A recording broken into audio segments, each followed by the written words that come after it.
Coming to you from an undisclosed location deep in the heart of the Santa Monica Mountains, I'm your intrepid host, L.A. Marzulli, and this is Politics, Prophecy, and the Supernatural Report.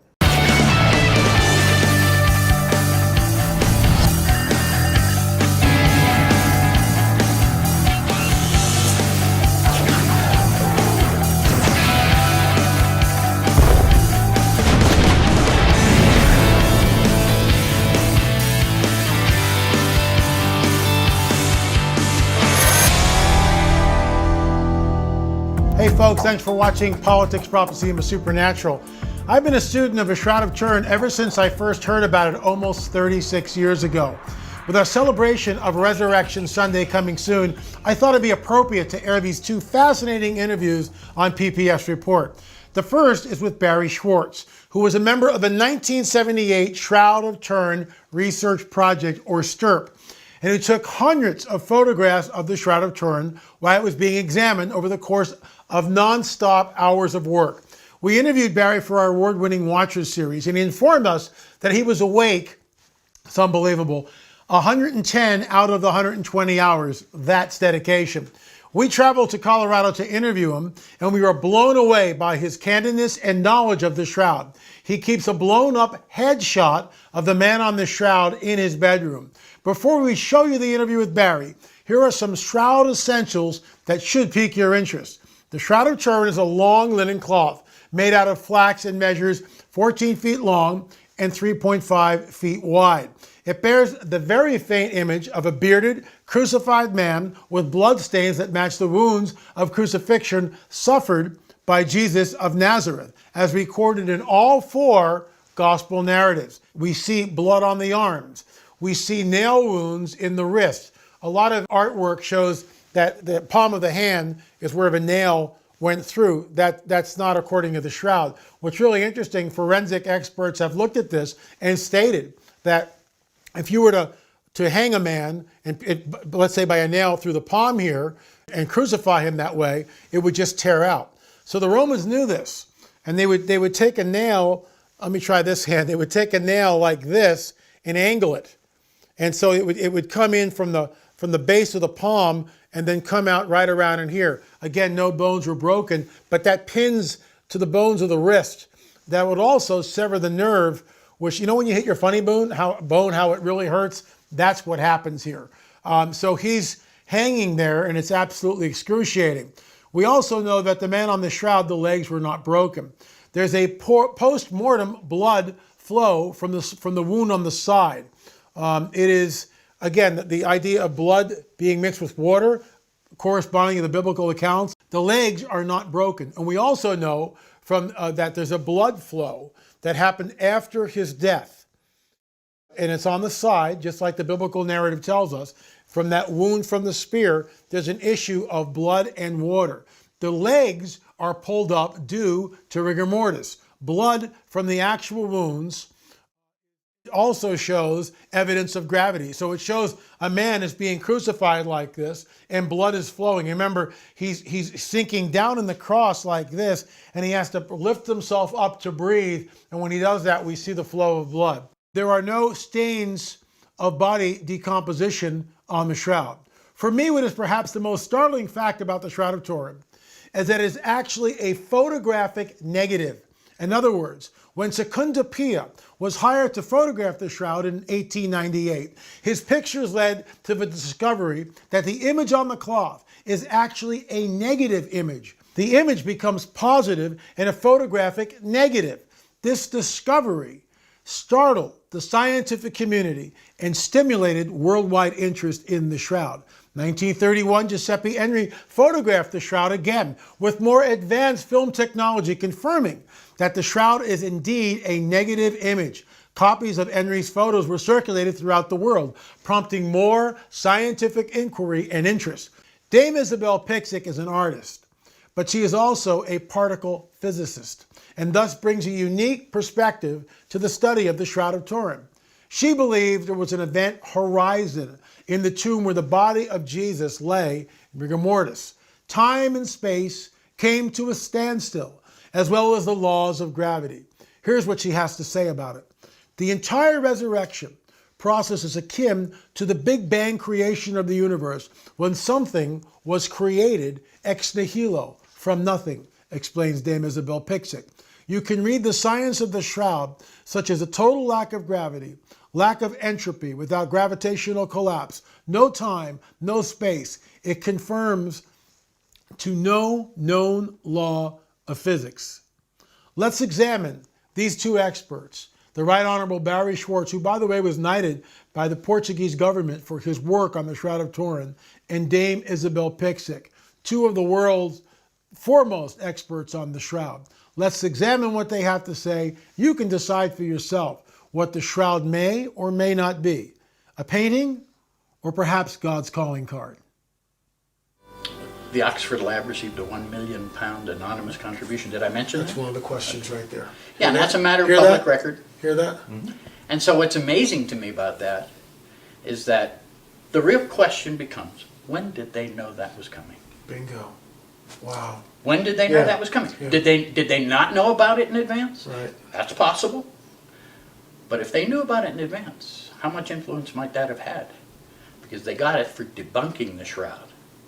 That's what it was for. That's what it was for. Sure. So if they knew in advance, then that's a huge piece of evidence that shows that there was... You feel comfortable, camera?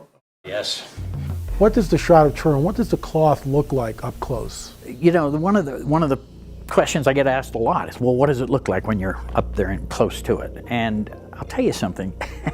You know, my first impressions was, this is in way too good a condition to be this old. That was my first impression. And people, skeptics particularly, have said, well, there you go. There's proof that it's not that old. And then I thought about it and I realized, why don't we have this mentioned in the Gospels, except maybe in one or two places, but not with an image on it or anything else? Well, you've got to remember, first of all, this had blood on it. Jewish law forbids that, leaving the grave or even touching it, okay? Now, imagine now if it's not only got blood, but an image as well. You couldn't say that. You couldn't step out and say, look, because there were iconoclasts that would want to destroy it.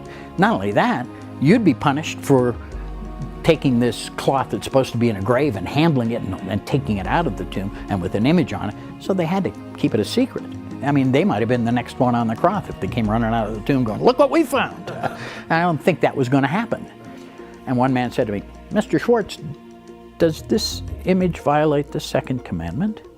So now I'm standing there, second commandment. So I thought about it for a moment and I said, well, sir, I said, our team did the most in-depth scientific study and we were able to determine that it's neither a painting nor a photograph nor applied by the hand of a man. So, to answer your question, if it's none of those things, okay, and it wasn't applied by the hand of a man, then it was a naturally occurring or supernaturally occurring image. Perhaps God did it. I said, so in that case, since it wasn't done by the hand of a man, then God did the image and it consequently could not violate any of his commandments. And he looked at me and he said, oh, well, that's a brilliant answer. And then his friend speaks up and says, do you know who this man is? And I said, have no idea. This is the Anglican Archbishop of Wellington, New Zealand. So now I'm embarrassed. Here I am, a Jew, lecturing an archbishop on theology. And I start to apologize. He goes, no, I'm writing it down. He says, that's a brilliant answer. We'd been talking about where the wound in the hands is. And unlike all the art that has been done, you can see here that the exit wound is actually here at the back of the wrist. The Romans would start by driving the nail here in the thinner furrow between these two kind of fleshy parts of your palm. So it's still in the palm, but it's further up in the palm, and they usually came in at an angle, making it harder to tear it out. And the exit wound would be about right here, and if you look right here, that's where we have the exit wound on the shroud. So, and of course you can see these are the original patches, very distinctly noticeable as patches, and not as, sewn in to be invisible, but to be very visible. And where are the L-shaped? The L-shaped burn holes, let's see if we can find, on this half of the shroud are the smaller ones, and there's one and there's the other. This is the fourth level and this is the third level. If you were to look at the dorsal view, you would see them more distinctly, and I can show that to you on that replica over there, and you can see Scourging marks are just and you'll notice scourge marks on his chest, on his arms, on his legs, not just the back, but if you're whipping somebody and they come around, they come around and hit you in the front too. So you have all these things that, there's no way some medieval artist could have even thought of these things, let alone create an image without paint or photographic emulsion. We're here with Dame Isabel Pixek in her amazing studio, which is, it has a sense of reverence to it that is overwhelming when both Richard and I walk in. It's a pleasure to be here, an honor to be here. Why do you think the Shroud of Turin is not a painting? It cannot even be denied. The shroud cannot be a painting because it breaks almost every rule of nature. And when natural law is broken, that's it. And let me tell you why.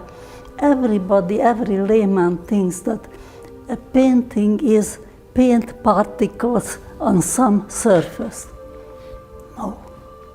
It is paint particles tied together by some kind of liquid, and that goes on the surface, and as long as that liquid is completely continuous, you see a continuous image, and that is a painting. The minute the liquid is hurt, missing, parts of it missing, or entirely missing, it cannot be a painting because it is against natural law. So as long as you see a continuous image, you have to have an absolutely intact, continuous paint film. And that's the very important thing, the liquids which carry a painting. The shroud has an absolutely continuous image. There is no interruption, and there is not one bit of liquid tying material on it. This is a nonsense. Nobody can paint like that. Such a painting does not exist. It cannot exist. What got you interested in the shroud? How did you, I'm looking around the studio, and I would call this sacred art, for lack of a better. Sacred art. It's sacred art. And it's, like I said earlier, when you walk in the door, you just feel I don't know where they use the word supernatural peace, but you feel a supernatural peace when you walk into what I would call a modern day sanctuary. It is in essence a church, a place of assembly. There is a sacredness here. What got you involved in the shroud? When did you first view it, and what piqued your interest? Well, believe it or not, at the age of 2, I already was doing drawings. At the age of 11, I won national first prize with my painting. At the age of 14, I painted in the Vatican. So my career came so early, and I would say that from the age of 6 or so, I really almost was drawn to this shroud. I really felt that this is extremely important, not only from the religious point of view, but from the scientific point of view, because some new kind of science opens through this shroud. One of the most noted skeptics, I won't mention his name, but people will know who I'm talking about, once told me that, all that work of the stirrup team is the rantings of believers. It's very simple. If you don't understand the science, that past a certain point, somebody throwing the science at you, you stop and you're not qualified to challenge the science, so you attack the scientist. And that's this particular skeptic's normal technique. And he always then throws the religious card out. But he can't do that with me because I'm Jewish. Okay, if I have an instrument say, a spectrophotometer. I'm taking a reading off of a piece of cloth. When I push the button to take that reading on the instrument, do you think that instrument cares whether I'm a Christian, a Jew, or a Muslim, or a heathen? It doesn't care. The data is the data. So if you don't like what Stirp's conclusions were, go to the peer-reviewed science, study the data, come up with your own conclusions, but it's there. And nobody else has done that but us. The Sudarium of Oviedo was a cloth that has blood on it that is preserved in Oviedo, Spain from the 7th century. When overlaid with the shroud, apparently we see that there are points of congruency. Well, the Sudarium is, it not only has blood, but has other fluid stains, probably from the nose and mouth of the victim that the cloth wrapped. There's little doubt that it was a face cloth, the kind of cloth that would have been wrapped around the face of the man of the shroud, assuming that it was him. And to this day, our custom is pretty much everywhere in the world, if somebody dies, say an accident victim, the first thing you do is cover the face. So the same thing would have been true even in the 1st century, that out of respect for the dead, you cover the face. The interesting thing about the Sudarium is it does have provenance back to about 7th century. It also has these blood and fluid stains that, when compared to some of the blood stains, particularly those of the back of the head on the shroud, there does seem to be a very kind of congruency that does exist. I don't know about the number of points, and I don't know that using a technique usually applied to fingerprints is appropriate for image analysis. You mentioned on my radio show that a £1 million donation was given. Tell us about that. I guess the real irony of the whole carbon dating business, since we're talking about it, is the fact that after the 3 laboratories ultimately did their testing, published their results in Nature, a radiocarbon article, Oxford Laboratory received a £1 million, British pound sterling, anonymous contribution for debunking the shroud. Interestingly enough, Dr. Tite, who was from the British Museum, left the British Museum, came to Oxford, and some of that money built him a nice lab at Oxford. And look, you know, if the order of events is as I've stated them, and that happened after the fact, then okay, well, so be it. But when did these 3 labs find out that this contribution was coming? Did they have any foreknowledge or forewarning that this was the case, or was it a big surprise to them that came 2 months after the dating was released? Now, of course, if they didn't know about it, no harm, no foul. But if they knew about it, if they knew this contribution was going to come, depending on what they found about the shroud, had to be for debunking the shroud, then I question the entire process. Everybody looks at the 2 images like this, for instance. 2 separate images which have nothing to do with each other, it seems like. And nobody thinks of it that they were on both sides of the shroud and they were wrapped around a figure. So they were not flat, they were wrapped around. So what does that mean? You look at it, why is it so separate? Why one would not influence the other? The other, right. And then you realize suddenly, heaven's sakes, we never noticed it, that there is a horizontal object, which we never noticed before, going through, which slices the shroud body into 2 halves. One has nothing to do with the other. What is the single phenomenon which can cause that? We are dealing with 2 event horizons. And we are already a little bit familiar with event horizons, only they are a little bit different than the shroud's event horizon. The event horizon is an object which, when you approach, it cuts space-time into 2 halves. One you can know up to a point which you are approaching from your side. But there will be a point when you cannot know anything anymore what is behind it. The last photon would hit it, the last time quanta will hit it. and after that, nothing. For all practical purposes, time and space have stopped. Is that correct? We are very close to it, and I will explain that. Okay. This too is. So the body laid like this in the tomb, Yes. just like we see it on the shroud. Yes, yes. But suddenly at the event, it began to levitate.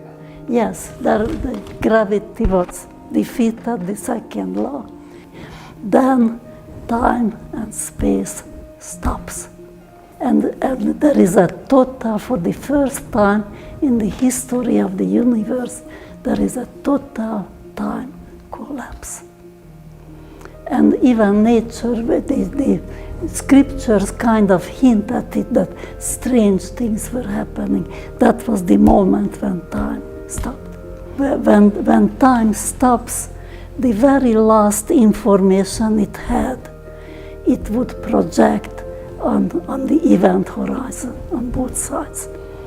And when finally we have no event horizon, it releases its secret, that there was a Big Bang type singularity. There is an explosion which cannot be described. The universe would have stopped existing if somehow it would not have been cut to a very, very minimum of time. And that's why we see on the shroud an unknown thing which looks like burn, but it's not. In 2002, a clandestine, is the only word I can use, restoration was done without consulting any scientists. Just a small group in Turin took it upon themselves, although I must admit they got Pope John Paul II's permission. But I'm not too sure that by then John Paul knew what he was signing, or even if he signed it, or perhaps the Secretary of State might have signed it. So it was done ostensibly with his permission. And they removed all the patches, and they removed the backing cloth, and they scraped all the burned stuff away, and they vacuumed it, and they used steam in areas to get some of the creases out. And it's now 7 centimeters longer. And they virtually eliminated the possibility for a lot of science.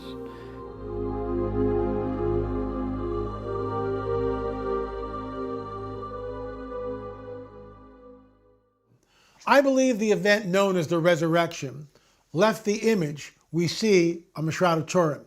The skeptics comes up with new ways of creating an image on a piece of linen cloth, but they look nothing like the detailed image that we see on the Shroud of Turin.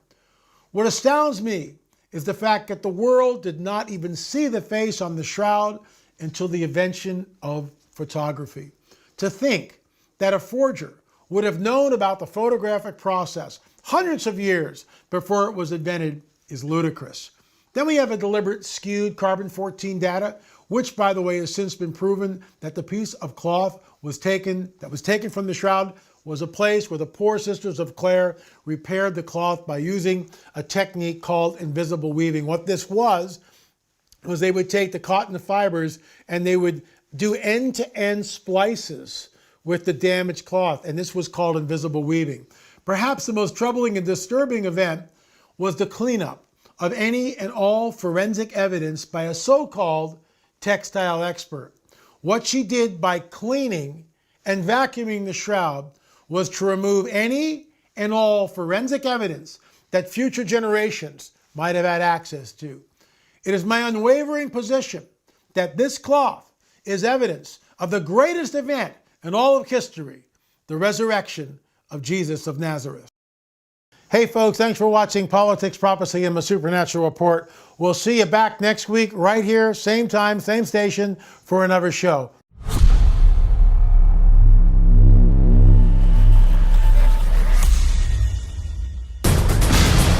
Teeters on the brink. New and strange supernatural and world events that were exposed in ancient texts several millennia ago seem to be happening before our eyes. The Watcher series has become the de facto standard for objective information about the paranormal. Brought to you by supernatural author and pundit L.A. Marzulli and directed by Richard Shaw, who is also an expert on the Torah codes. In Watchers 1, L.A. Marzulli lays out the phenomena of how prevalent UFOs are around the world. You'll see a man call down a UFO observes strange cattle mutilations, and Dr. Roger Lear gives us a primer on alien implants which have very strange properties. Watchers 2 examines the strange signs and unexplainable things that are still going on in the world. Changes in the frequency and number of earthquakes, birds falling out of the sky, the Fukushima event, and more. Watchers 3 investigates whether the two-sun phenomena is real or fake. Then we investigate the Torah codes with some of the world experts. Is the Torah mathematically provable? Are some of us encoded? We then travel to the mountains of Colorado and investigate behind-the-scenes facts about the Shroud of Turin. Watchers 4 is the search for the biblical Nephilim, the giants mentioned in Genesis 6. The search takes us to Rockwall, Texas, where we investigate an archaeologist that found the wall and took samples of it. Then, Howard Storm, along with Dr. Jeffrey Long, relate that near-death experiences are real and how it's a growing phenomena. Watchers 5 goes into the lab where we use an electron microscope with Dr. Lear to analyze an alien implant. Dr. Brooks Agnew tells us about HARP and how it works, while Chris Blake explains his former life as a driver for the elite, who revealed that they knew who the Antichrist would be.